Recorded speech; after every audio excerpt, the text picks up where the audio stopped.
எப்பா தம்பி, என்ன நீ பேசுகிறது? கிண்டல் பண்ணுறியா, நக்கல் பண்ணுறியா, நையாண்டி? ஏன்னா தமிழ்நாட்டில் இதில் தான் ஜாஸ்தியாக இருக்குது. கிண்டல், நக்கல், நையாண்டி, நையாண்டி தர்பார் எல்லாமே இதில் நம்ம தமிழ்நாட்டில் தான் மெயினாக நிறையா இருக்குது. வெளிநாட்டிலலாம் பாரு, அவன் டியூட்டியை பார்ப்பான், அவன் சேல்ரி எதிர்பார்த்து அதுக்கேற்ற மாதிரி நம்ம நாட்டை எப்படி நம்ம மணியை எப்படி உயர்த்தலாம் அப்படின்னு சொல்லி அவன் அந்த வேலையில் இருக்கிறானுங்க.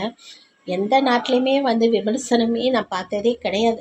ஏன்னா நம்ம தமிழ்நாடு இந்தியாவுக்குள்ளே தான் விமர்சனம். அவங்க கண்டுபிடிச்ச ஆப்பில் நம்ம தான் விமர்சனம் பண்ணிக்கிட்டு இருக்கோம். அவங்கள யாரும் விமர்சனம் பண்ணலை. அவங்க லைஃப்பை அவங்க வெள்ளைக்காரன் சூப்பராக கொண்டு போய் வெளிநாட்டு ஆளுங்க, அதாவது எப்படி சொல்கிறது, அமெரிக்காவாகட்டும், துபாய் ஆகட்டும், இல்லை வேறு எந்த நாடு, மலேசியா, சிங்கப்பூர், எந்த நாடாக இருந்தாலும் சரி, அவங்கவுங்க டியூட்டியை அவங்கவுங்க கரெக்டாக பார்த்து போய்கிட்டு இருக்காங்க. ஆனால் நம்ம தான் விமர்சனம் பண்ணிக்கிட்டே இருக்கோம். என்ன சொன்னப்போ தம்பி, மோடிக்கிட்ட போயிட்டு கர்நாடகாவில் அணை கட்ட வேணான்னு, அணைக்கு என்ன சொன்ன, என்னென்னமோ பேசுகிற நீனு.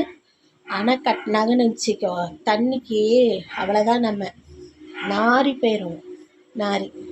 அணை கட்டினா என்னன்னு இந்த மாதிரி ஒரு மாதிரி கிண்டலாக கேலியாக பேசுகிறேன். கொஞ்சம் கூட ஒரு நாலேஜாக, எங்களுக்கெல்லாம் நாலேஜ் இல்லை.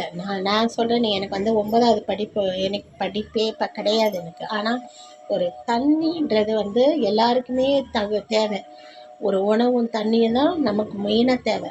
அதை அணை கட்டுறதை பற்றி அவர் போய் பேசிட்டு வந்திருக்கிறாரு. அதை ஒரு கிண்டலாக பேசுகிற.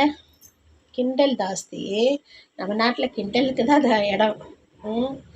கிண்டல், நக்கல், நையாண்டி. அணை கட்டினாங்கன்னு நினச்சிக்கோ, நீ தப்பிச்சிருவ.